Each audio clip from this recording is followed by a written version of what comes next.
pictures appeared on enough post office walls. Well, good evening, ladies and gentlemen. It is a solemn honor and office to be here tonight. I do pray that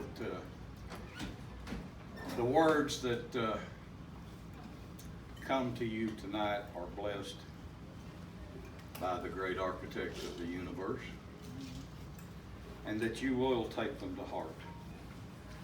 First off, I would like to ask, are there any political figures, office holders in our meeting tonight? Specifically, judges, lawyers, sheriffs. I don't think so. Well, I'm sorry to hear that because I was in an arresting mood. Who are you? I don't mean your name. I don't mean your family name. What are you? Well, a lot of you have heard over the years, and I will say this, because you are in a seat here tonight. You seek to know more about how this government actually works. I know we all get the idea at one point in time or another. I know how things work. Well, yeah, you know how politics works. But how is the world actually designed to work? Let me ask you this. I'd like to see a show of hands. How many people here sit on the board of directors of any corporation? One, two. What corporation? Well, it's my own. I'm sorry? It's real estate company. Your own, okay. And Boards of three. I know the answers. I'm nonprofits. cheating. oh, now you're cheating on me. That's David. I don't know the answer. Every one of you, the day you turned 18 years of age, and yeah, that's right, nobody told you this. But the day you turned 18 years of age, you took a seat on the board of directors of two of the largest corporations in the world. The United States of America and the state of Georgia. You are voting members of the board of directors. Nobody taught you in high school, here's a contract. And this contract establishes this corporation. And there are officers in that corporation, and here's their list. None of y'all were taught that. I wasn't. And that's sad, because that's something that our forefathers knew. It didn't matter if he was a farmer out yonder plowing rows of corn or cotton. He knew that he sat on the board of directors of a large corporation. Corporations were just coming into vogue at that time, and people were just beginning to understand the power of a corporate organization. And when our founding fathers, the 39 signers of the Declaration, got to scratching their head in what kind of a government can we build here, and they settled upon the concept of a corporation, a contract. In law, a special contract. That's what the Constitution is. It's nothing more than a contract. And everybody in the nation that is subject to that contract does not have to be a person of the appropriate mental faculties. You can be an insane individual, yet you still have the benefit of the rights, privileges, and immunities of which you can use. So the first thing that you have to understand is you're the board of directors.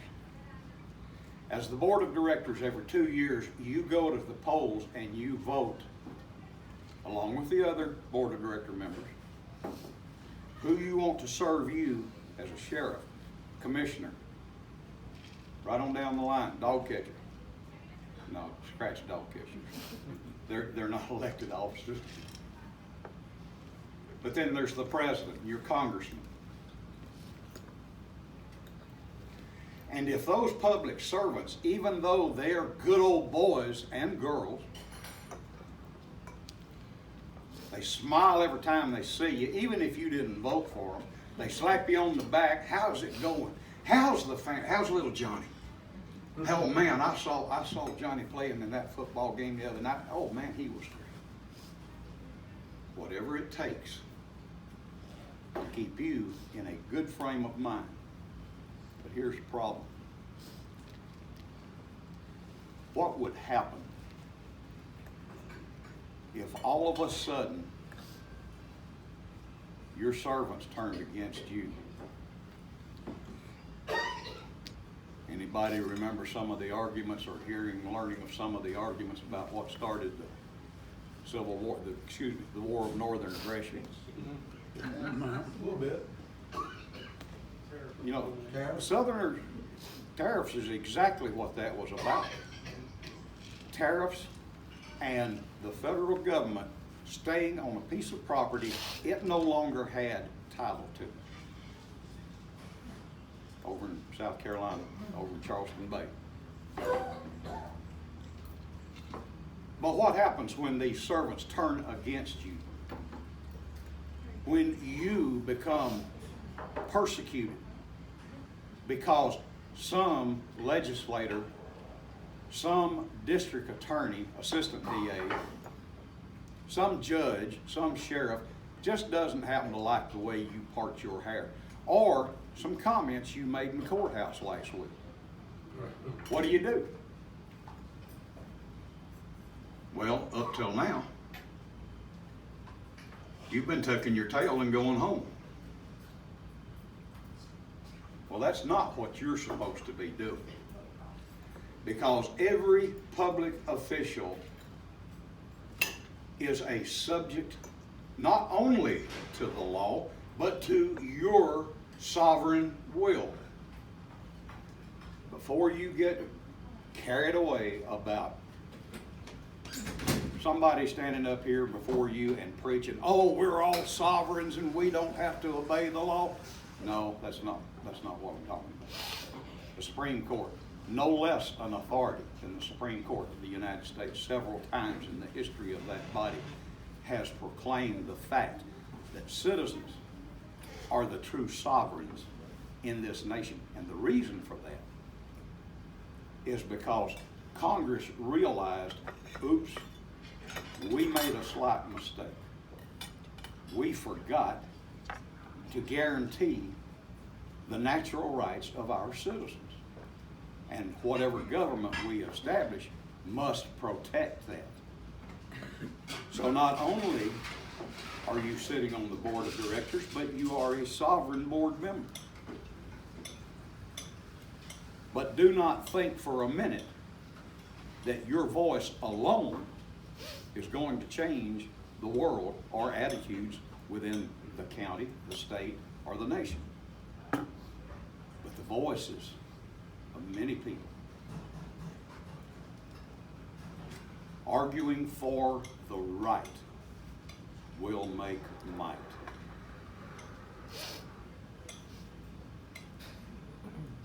Our founding fathers here in Georgia,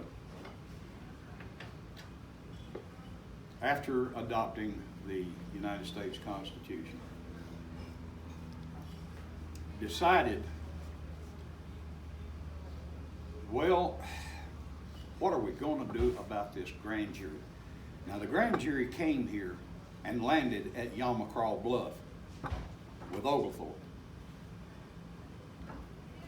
And it has never ceased to exist. But back in that day, everybody and his brother, even the guy that was out hunting squirrels or plowing corn, he understood the power of a grand jury. There was a judge in upstate New York in 1735 had to get reminded by the chief court in New York City because there was a publisher up there, Peter Zenger.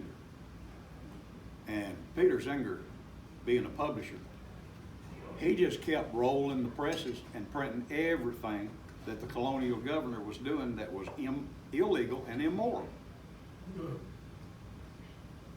And finally, the governor gets tired of this, and he gets word to the judge, you need to try him on seditious libel.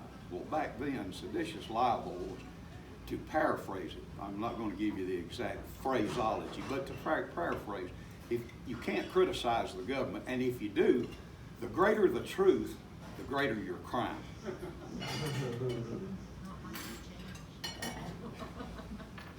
Well, they had the trial. Judge had him arrested, brought him to trial, brought in a jury. Jury sat there patiently, listened to the facts, and they brought back a guilty verdict of some little old misdemeanor thing had to do with public speaking, but didn't charge him with any felony.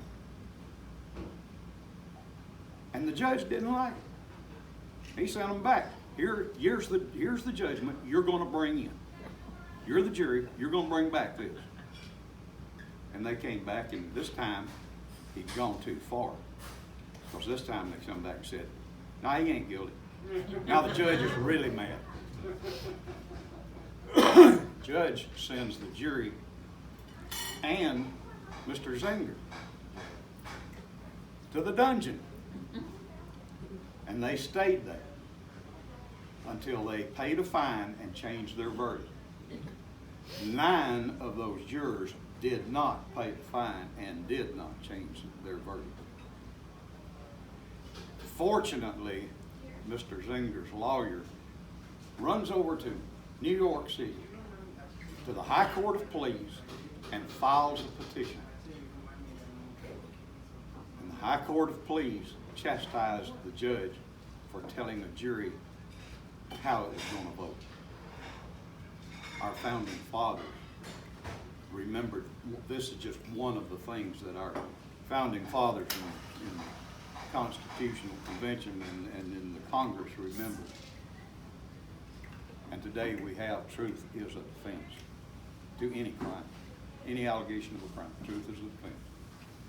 We have a free press. I apologize to interrupt. I'm just curious. Do you know roughly about what year that?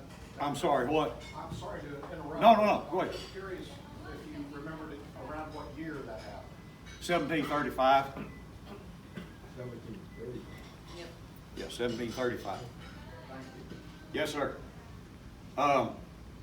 So anyway, our founding fathers here in Georgia got to wondering about, well, here's all this stuff that's going on. How do we protect these rights that we're guaranteeing to our citizens? Because in Amendment 1 of the U.S. Constitution, which, by the way, don't forget this, that came after the Constitution. First 10 amendments, where our liberties are enumerated and referenced, came as an afterthought. In the state of Georgia, that's not the case. Your rights, privileges, and immunities are Article 1, Section 1 of our Constitution. You are the first thing that's mentioned. But our founding fathers were wondering, well, okay, how do we do this? And they got to reason, and they hit upon the idea, look, the history of the grand jury is that the king literally did not control the juries in the common law. They just didn't do it. They did not do it. And the reason they didn't is because way back, 804 years ago,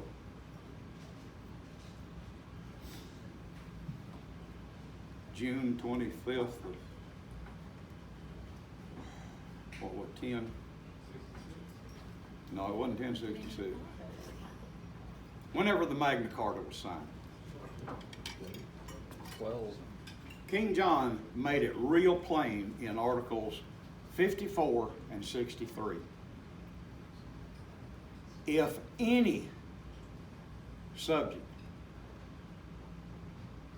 is deprived of his property or his liberty, those two words, liberty especially, is mentioned in the Magna Carta. There will be 25 knights of this realm who will bring the matter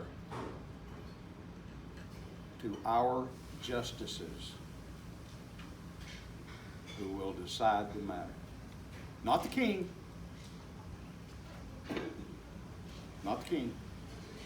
The justices of the king will decide the matter. That's where the grand jury began, with 25 knights, earls of the realm. Not only did he say that there would be 25 and they would do that, but he also used this phrase, and this is in writing. Go read the Magna Carta yourself. Don't take my... Let me just stop right here and tell y'all. Do not take anything I say tonight or anything I ever write as true unless you are willing to research it yourself or it is already consistent with something you know to be true. Now that's my disclaimer for the evening. Anyway, what he said was, they shall use all their might in bringing this matter to our justices. Well, what was all the might of the earls of the realm at that time? They had men, a lot of men, all of them under arms, some of them on horseback, some of them clad in armor. Now, when the king says, use all your might, you 25 men use all your might, now you're looking at least 2,500 battle-ready men, most of whom are already battle-tested. Well, guess what that means to sovereign immunity? When it comes to your liberties and your property, the state of Georgia, based on common law authority, has no right to claim sovereign immunity from your petition to take back your property if the state withholds it illegally. But guess what the judges of today are doing? Right now, there's $9 million missing in public funds. Been missing for years. It has the Board of Regents member here tonight. The Board of Regents have been part and parcel of intentionally concealing where this money has gone to. Your governor and your legislators have had part and parcel in this missing public funds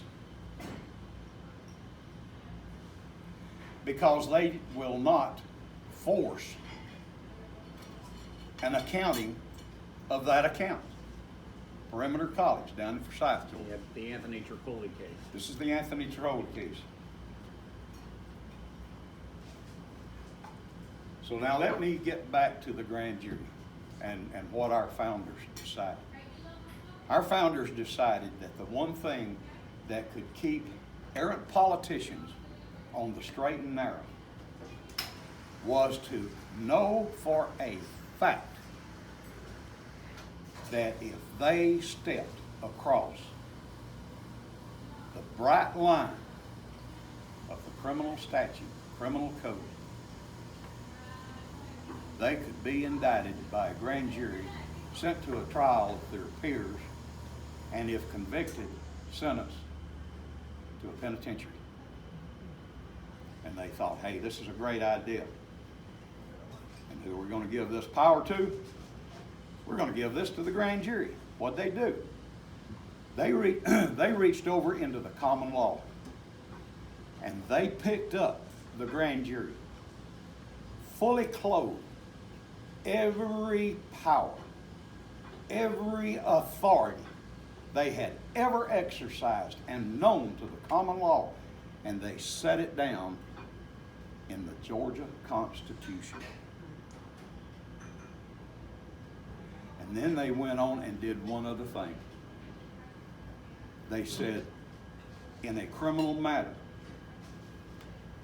the jury shall be judges of the law and the facts. But stop and think about that phrase, judges of the law. You got a bad law in the books? Any of y'all know of a bad law in the books? I mean, I got a list. But if you do, who has nullification authority in our Constitution? Your grand jury.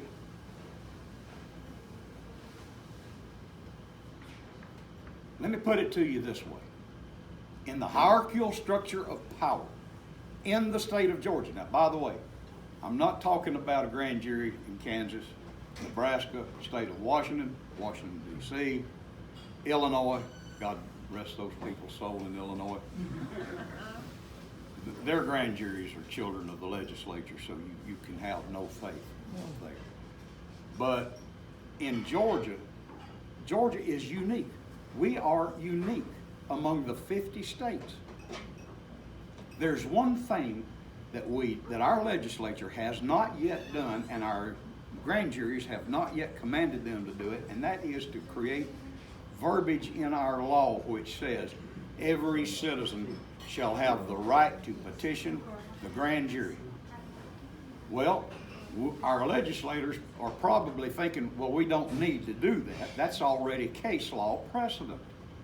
Oh, and where exactly is that? Well, it just so happens in 1886, Justice Hall, United States Supreme Court, made the comment that it is the right of every citizen to come forward and prosecute for offenses against the state.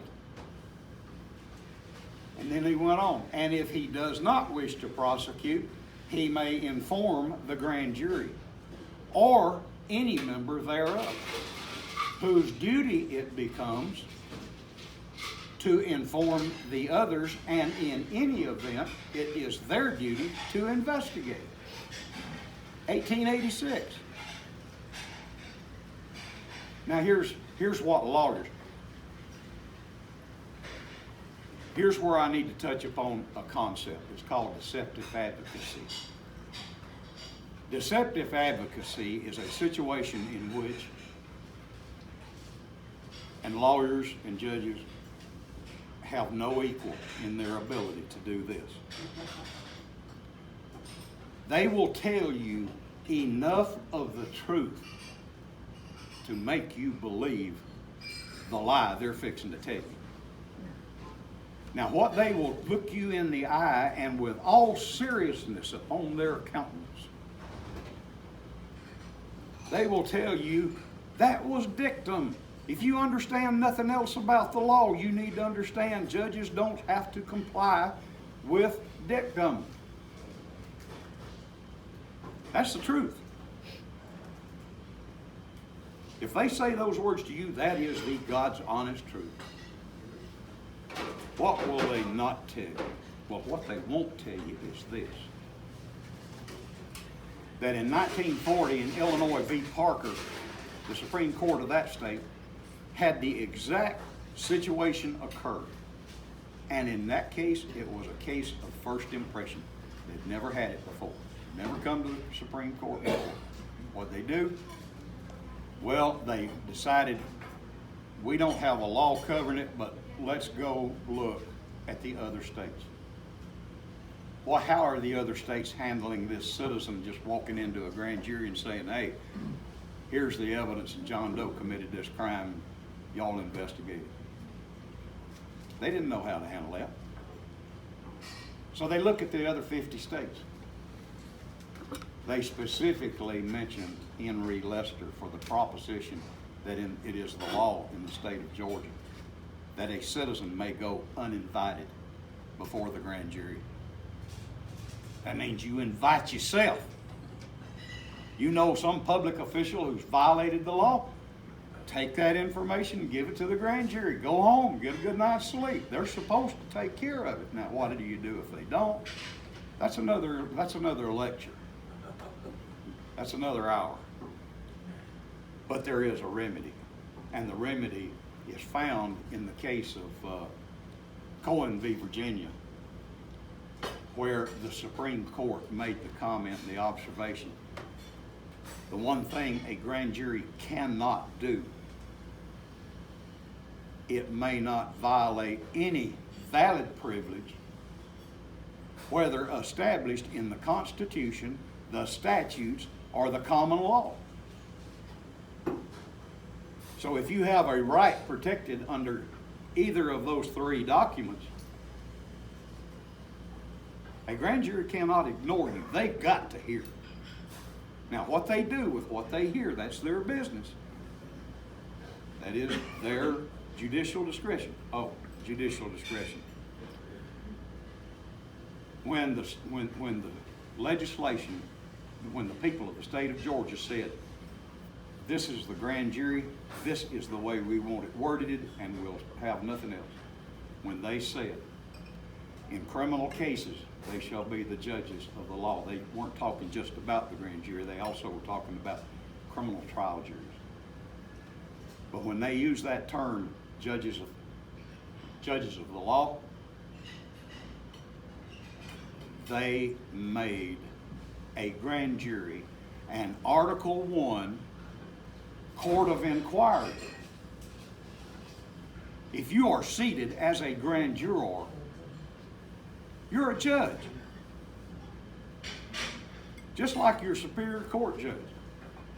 You may think you're on the same level, but no, you're not. Guess what? Article 6, Section 7, Paragraph 7 says that for the discipline of judges, and here's the words it used, upon indictment by a grand jury of this state or a federal grand jury. And then it goes on to describe how that judge is to be handled. Upon indictment by a grand jury, you can stick your nose in any judge's business, any decision he has rendered in any court. And if you don't like it, you can hold him accountable. If what he did was the misuse of a rule of practice and procedure to deprive John Doe over here, the defendant, of a right, privilege, or immunity, you can indict that judge for felony theft, number one.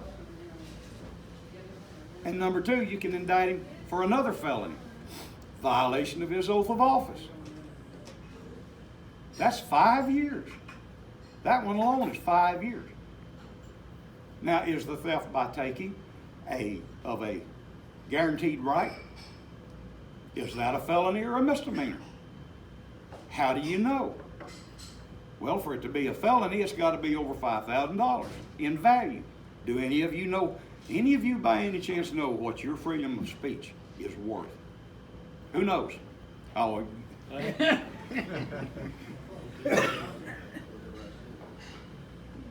no, not quite whatever you say it was. But Congress has said what it's worth. In 18 U.S.C., and you can go home and dial this up and look at it, 18 U.S.C. 3332, if one of your rights, and it don't matter which one, is taken by one individual, that taking has a value of $250,000. And if a corporation takes it, now it's $500,000. Anybody heard the phrase body corporate and politics? Well, that means the sheriff's department. That means the county commissioner. That means the district attorney's office. If any of them, the GBI, bodies of corporate and politics. And if they deprive you of your property, that's another thing you need to know.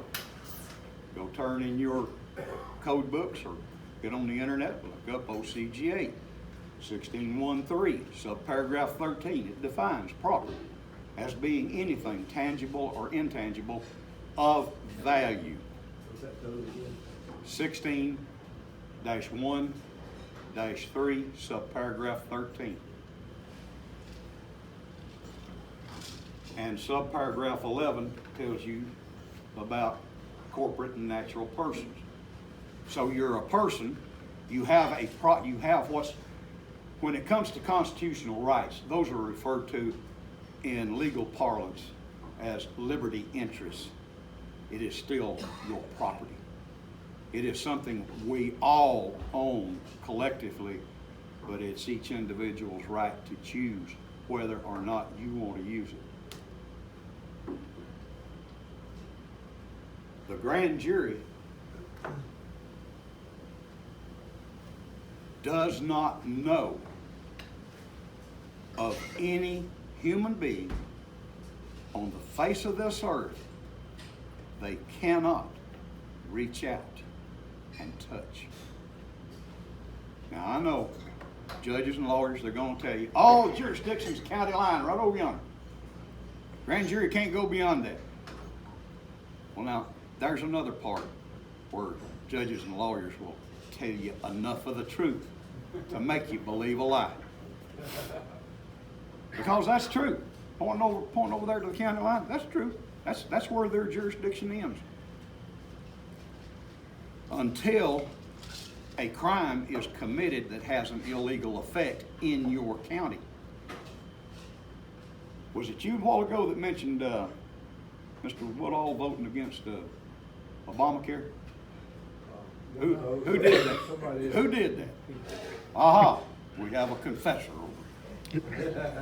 Well, I'm guilty. Well, thank you for your guilt, because Woodall stopped short. And every one of you need to go have a sit down with him and explain to him that he needs to bring an action against the United States Congress against, and yeah, I'm talking about all 500 and something of them, every one of them. Charge every one of them with felony theft in this county. Why?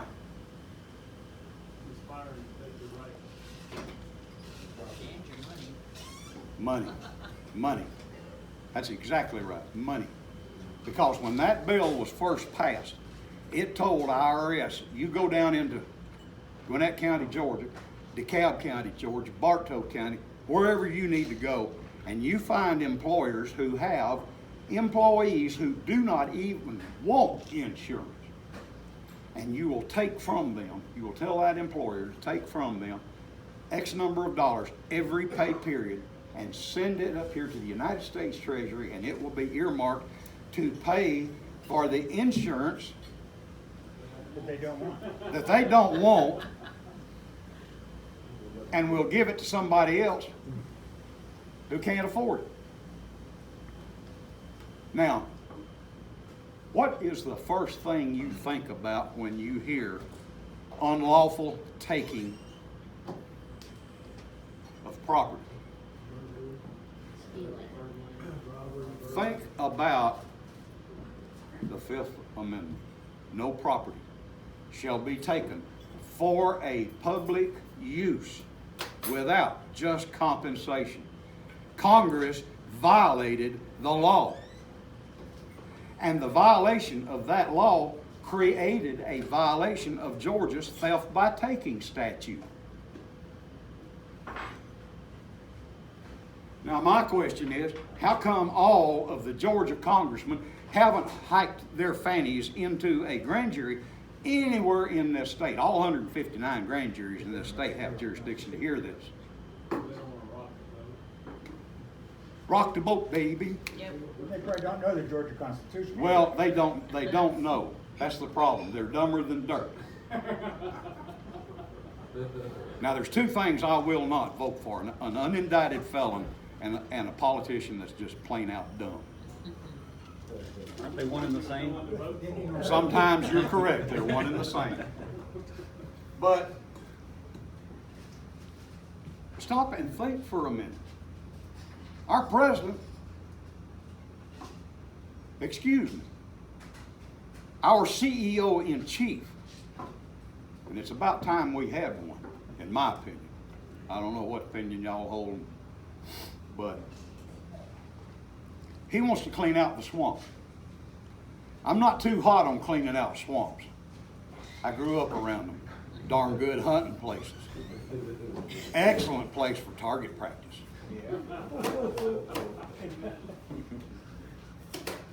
But let's think of it, rather than a swamp, let's think of it more like a cesspool.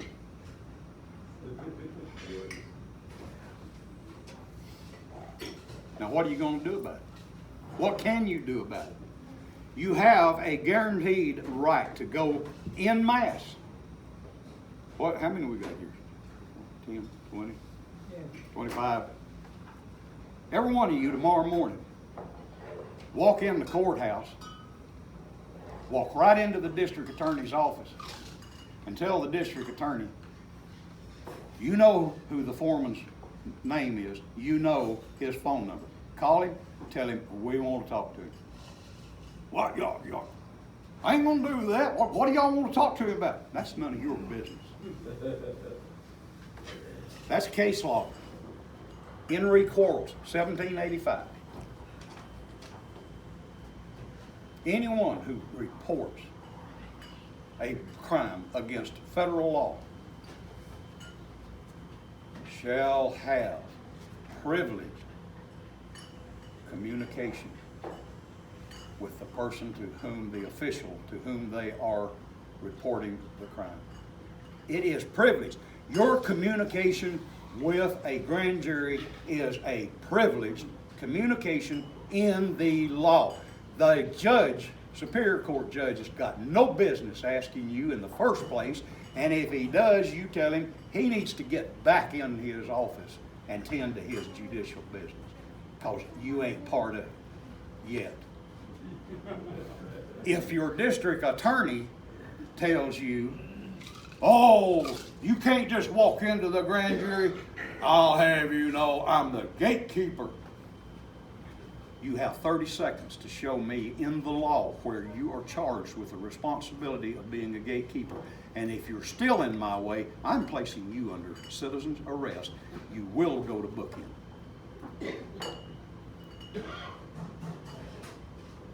Obstruction of your right is a felony under 18 U.S.C.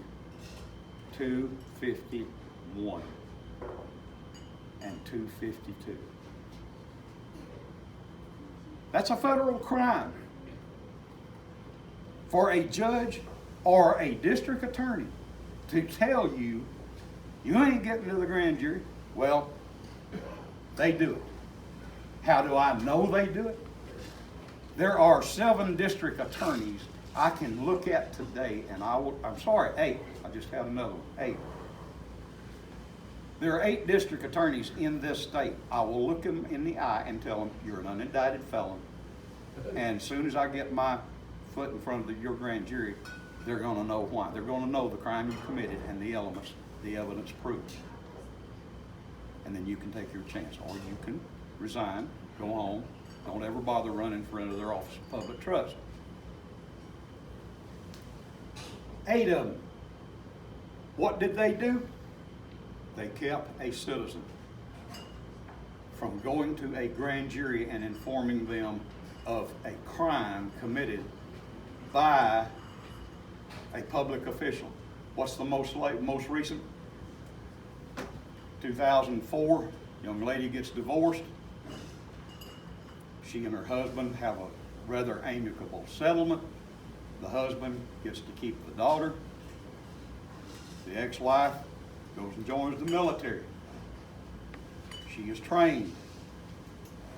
She is then ordered to Afghanistan. And she comes home after being under fire in Afghanistan, by the way.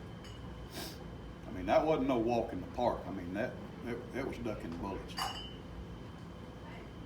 And she's disabled. She's drawing a disability. VA disability.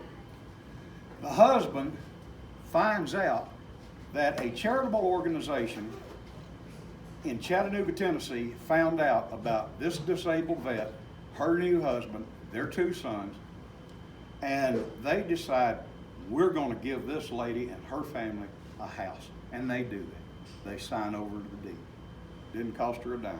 Cost her her disability, and it cost her her service, time and service. Well, guess what? Her ex-husband down in Troup County. Now, by the way, this happened in Chattanooga, Tennessee, where this lady was taken care of. Her ex-husband down in Troup County and his lawyer, all of a sudden, they find out, oh, wow, she's got a home. Let's go hit her up for child support, which she'd never settled for child support. Never. That wasn't in their original divorce.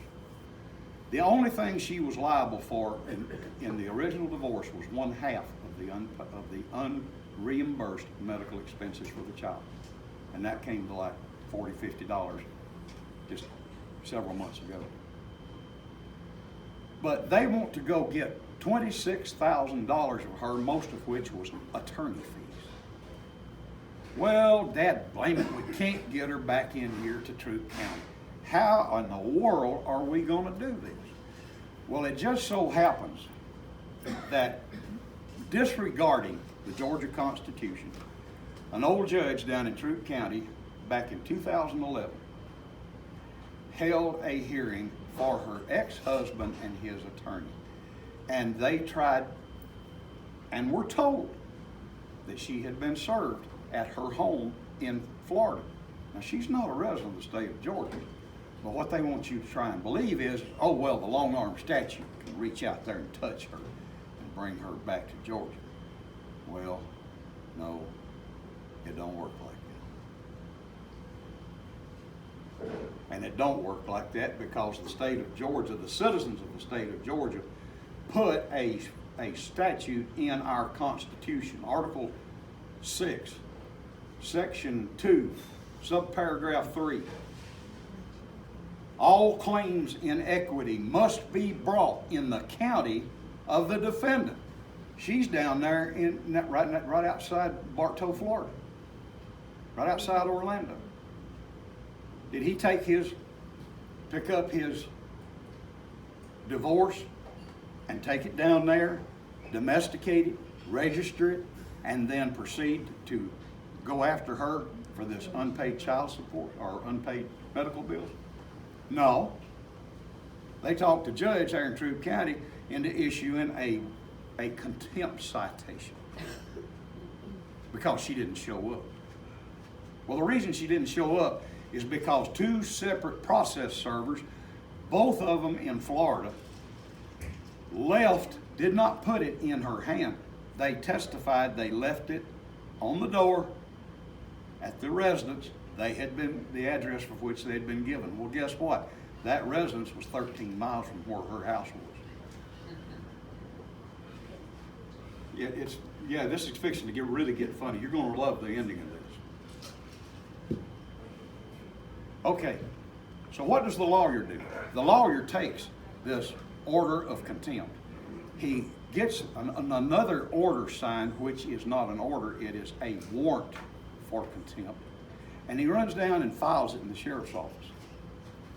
It just so happens her ex-husband is a deputy in the Troup County Sheriff's Department. Okay, now they've got this warrant for contempt, so that means the sheriff or any officer catching her inside Troup County, they can arrest her. There's a warrant, so they'd be clean if they were to pick her up. But on May the 29th, she's not in Troup County. She hasn't even been in Troup County in years. And the Hamilton County Fugitive Task Force, 6 carloads of deputies in Tennessee, go in her house, put her in handcuffs, take her over to their holding facility in Tennessee, and then transport her back down to Troup County. Guess what happens when she gets booked in Troup County? Well, first thing is, We don't want her here because her ex-husband works here. So we're going to send her on to Meriwether County, but we're going to book her in. We're going to do that. And they did. They booked her in on contempt of court. No felony. That was a felony warrant that was sent. She was arrested for a felony she had never committed. And she was a disabled vet. By the time I found out about this and got all of the evidence together, she had already spent 50-something days, about 58 days, in jail in Meriwether County. Once I had all my information, all my ducks in a row, I sat down at my computer. I typed up a federal habeas. And I drove to Chattanooga, Tennessee, to the United States District Court in the Eastern District of Tennessee, and I filed that habeas. On August the 1st, that afternoon, his attorney died of a heart attack. I am not alleging any causal relation. You know the Clintons?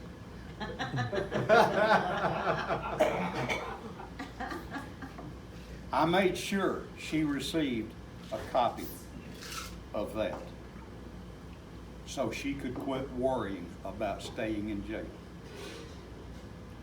But I also drew up and filed by mail with the clerk of the Superior Court, Troup County, a petition to the grand jury.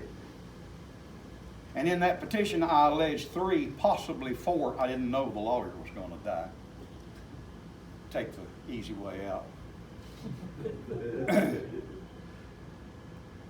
Public officials in Troup County with attempted extortion of a value in excess of $30,000, which was the value of her home. That's what they had intended. And at her first hearing, after the court down there got her, the court told her, you need to sign a mortgage of your house over to your ex-husband. She kept telling him, you ain't got jurisdiction here. I don't want to hear that. You need to sign your house over to your ex-husband. And then you need to start buying it back at $680-something a month. Well, her 2 preceding paychecks from what little earnings she could make was $620 for the previous 2 months. She couldn't make the payments. They knew she couldn't make the payments. All they wanted was to get hands on that house, foreclose, kick her, her husband, her 2 sons out in the street and sell that house for about $55,000, $60,000, probably more. And then they would have seen to it that she only had a mere pittance left over. The judge, that was on, when I filed, was on the 1st. When I came back home, I sent out notices on the 2nd. That week, that following Monday morning, judge had her in Troup County Superior Court. When she walked in, she had a copy of both the habeas corpus and the petition to the grand jury. And she hands them to the clerk. And she says, I want these filed in this case. Clerk takes it, stamps them, puts them up on the judge's desk. Judge looks over, spots those things, and he just slides them over to him. And on top is the habeas. He picks it up and he looks at it. He holds it up at him so she can see what he's looking at. And he smiles. And I've already seen this. I was apprised of this over the weekend. And he lays it down. The witnesses who were there say that he still had a smile when he reached over and he picked up the petition to the grand jury. And when he held it up in front of his face, the smile went away. And he starts reading. And he read to the very last page. He lays it down. He looks back at her and he says, ma'am, I understand that there's several public officials mentioned in here alleged to have committed criminal acts. I'm not one of them, am I? She stopped by the house on her way home. He let her go that day. She stopped by the house and she said, Mr. Nally, she said, I want to thank you because in 68 days of incarceration down there, this was the best day of my life.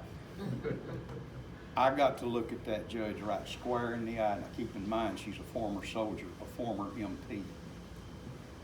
She said, I got to look at that judge right in the eye and smile and say, Your Honor, I'm sorry.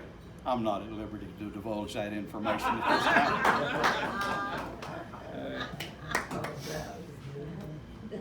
Now that just happened, August, this year. It started on May the 29th, and I didn't know anything about it for months. But I'm an old former master sergeant. Let me tell you something. You jump on the troops now, you're going to have me to deal with.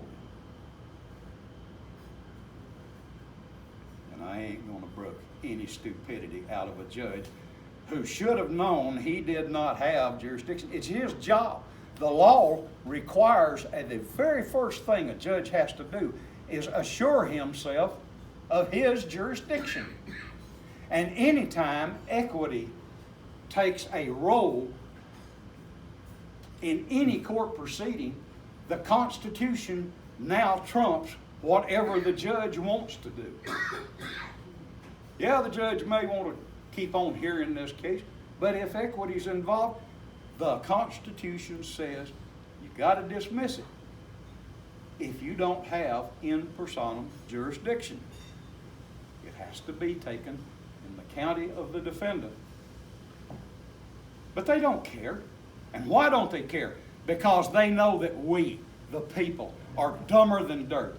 Our educational system, ladies and gentlemen, has done the most magnificent job of educating this people to the maximum level of our acceptable ignorance. You're welcome to use that phrase, anybody that wants to. And that's sad, but that's the way it is.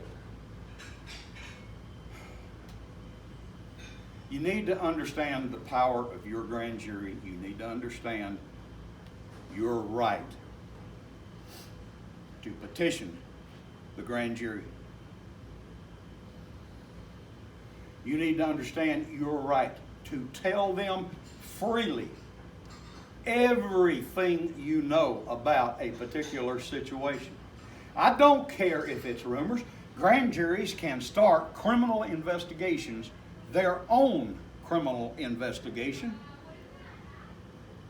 on nothing more than a rumor. Now, Abraham Lincoln made the observation.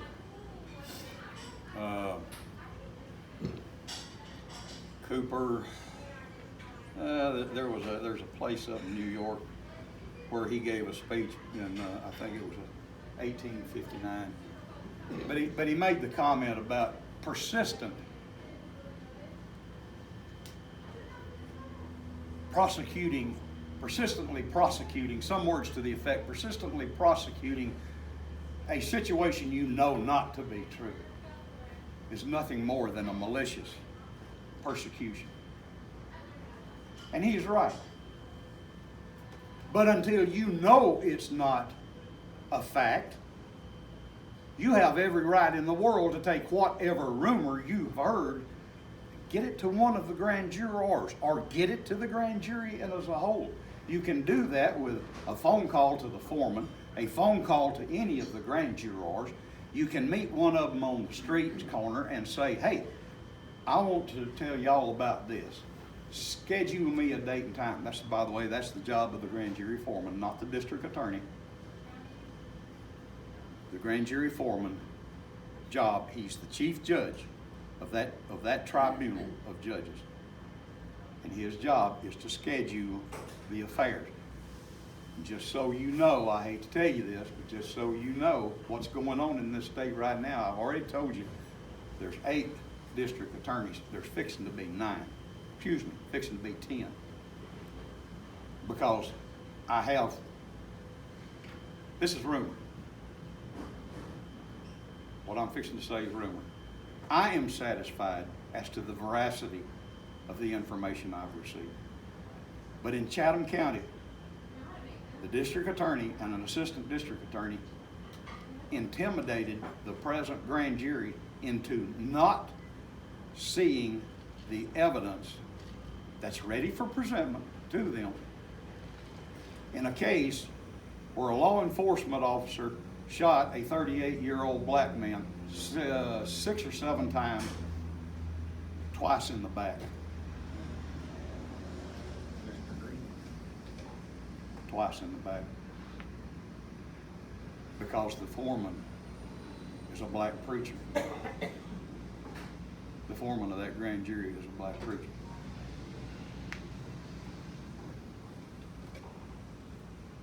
I hate racism when it interferes.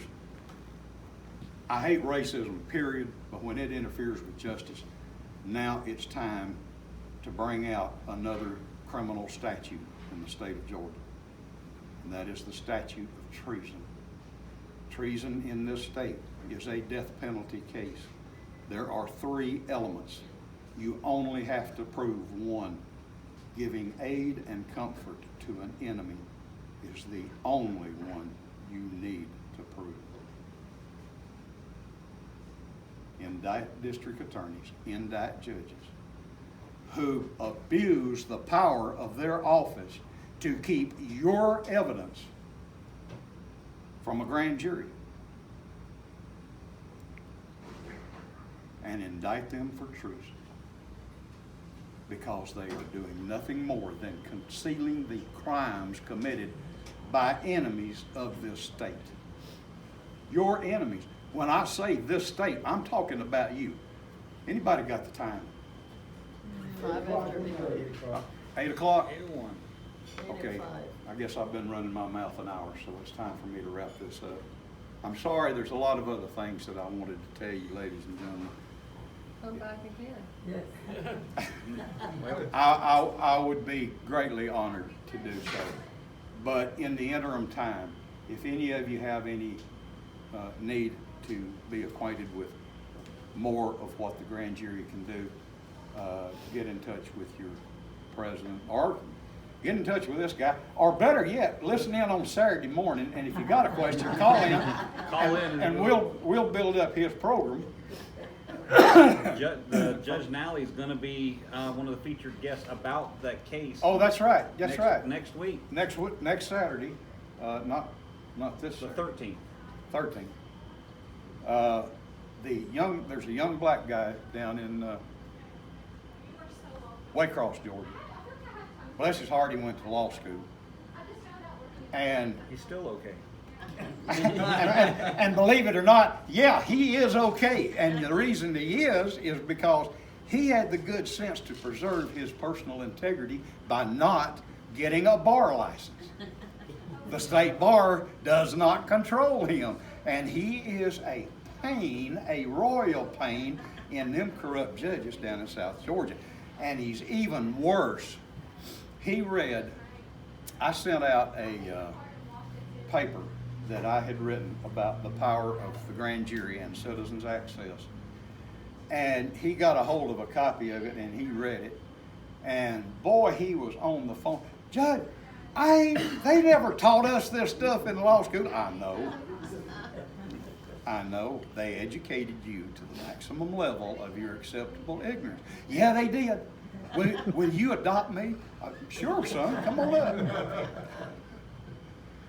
But since he's found that out, now he is prosecuting a judge, a magistrate judge in Glenn County for coming over into Camden County and setting that police officer a $100,000 bond on a charge of voluntary manslaughter. Not murder, not felony murder, not malice murder, voluntary manslaughter. Now, I haven't seen all the facts. I've not seen the GBI report. But if there's 2 bullets in somebody's back, it wasn't voluntary manslaughter. Now, it may not have been malice murder, but it wasn't voluntary manslaughter. But this intimidation of citizens, keep in mind, every time you are intimidated, and you tuck your tail and you go home, you are looking at the district attorney, the judges, the sheriff, and you're saying, oh, that's okay. I don't need to exercise that right. I can go home and watch TV. Yeah, you do that. You have just given them carte blanche to do it to somebody else. You have now become part and parcel of the crimes they are committing. Not just against you, but against your entire society. Now, how many of you want me to look you in the eye and tell you you're an unindicted felon? Because conspiracy with the principal who commits the crime is the same felony he commits. So if you know, and if you go to the courthouse and you go to see the grand jury, you be prepared to go to jail. I've been put in jail twice. I've been charged with a felony back in 2013, and back in 2010 I was thrown in jail for no other reason than I was speaking to the grand jury venery. The venery is the pool of people before they are selected. And I showed up in the court. The judge wasn't there, nobody there but a bunch of people sitting back here in the corner. And I knew they were there as potential jurors. And I thought, well, now, no sense in interrupting court proceedings to exercise my First Amendment right. I'll just go down here to the bar, I'll lean up against this, and I'll speak to the whole group. And if any of them get selected, then they'll know that I'm here, and I would like to present a criminal matter. At the time, and there still is, there is an organized criminal enterprise working in Bartow County, Georgia. But it's also moved down to Cobb County, Georgia, and now it appears it's over in DeKalb County. And by the way, the DA over there is an unindicted felon. I'm just waiting to get my foot in front of the grand jury to present the evidence. I gather some of y'all are from DeKalb County. It don't matter. So anyway, let me hush, and if y'all have any questions, I'll be happy to answer them. Otherwise, you can get in touch with me. You can call the radio station any Saturday morning, because I'm usually at the house on Saturday morning and I'm typing. Next weekend I'll be over in his neck of the woods. And Bobby will be there too. The gentleman from South Georgia that's filing all this, he's Yeah. going to be calling in. So it's going to be a good conversation because he's getting ready to drop a lot of this next week. So it'll be... Yeah, plus he has mentioned to me that he's thinking about filing a complaint with the United States District Attorney in the Brunswick District Court in the Southern District of Georgia. So if he does, that's going to be FBI is going to be up everybody's fanny down there in South Georgia. So all this will be hitting next week. Yeah, so y'all better have an umbrella. Thank you very much, ladies and gentlemen. Yes.